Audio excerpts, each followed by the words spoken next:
prípad Hedvigy Marinovej a ďalšie iné. Pýtam sa, kde sú výsledky páni z generálnej prokuratúry? Kde sú?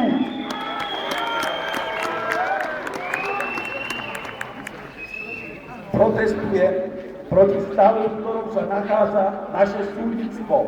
Prečo? Lebo nesúhlasím, aby na najvyššom mieste sedela osoba, o ktorej je všeobecne známe, že udržiavala priateľské vzťahy s drogovým bosom. Osoba, ktorá z pozície ministra spravodlivosti si cielene pripravovala post Najvyššieho súdu. Tento človek nie je pre mňa jednoducho autoritou. To už nám tu môže robiť predsedu Najvyššieho súdu posledný žijúci vajda z bambusiek.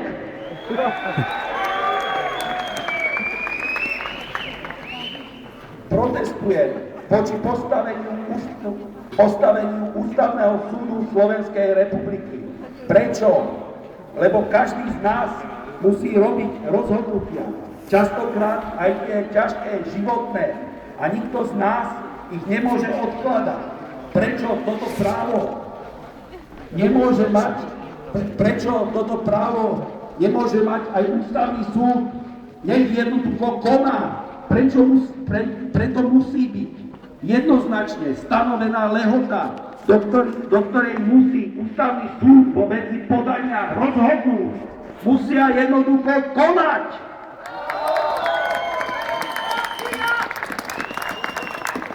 Protestujem voči znevažovaniu funkcie a postavenia prezidenta Slovenskej republiky. Prečo?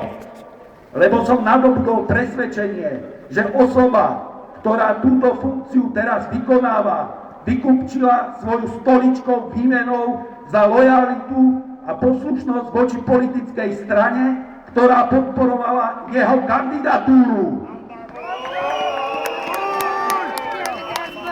Prezident je prezidentom nás všetkých a nie jednej politickej strany. Prezident musí svoju funkciu vykonávať apoliticky a nezávisle, lebo inak je iba lokajom, nie prezidentom.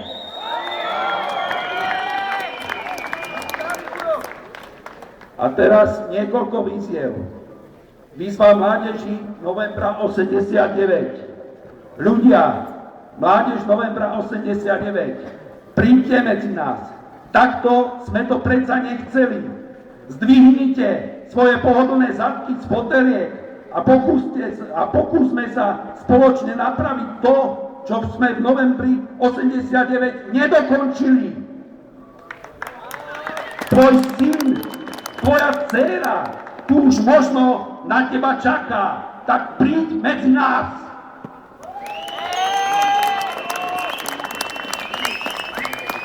Výzva dôchodcov. Vyzývam dôchodcov, aby si prestali užívať svoje honosné, častokrát až 300-eurové dôchodky a aspoň tí, ktorí vládzu chodiť, aby prišli medzi nás a vyjadrili tak svoju nespokojnosť s týmto systémom.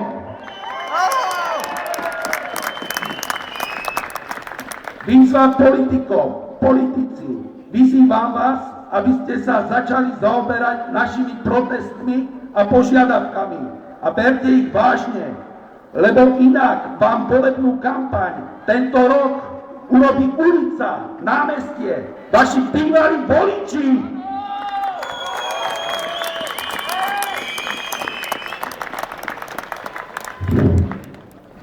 Vážení prítomní, dnes som to nebol ja. Bola to moja pravda, moje presvedčenie a moje svedomie, ktoré spoločne prinútili toto telo, aby to vyrozprávalo za nich.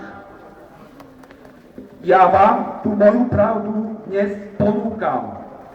Je iba na vás, či ju príjmete, a ak áno, stane sa aj tou vašou.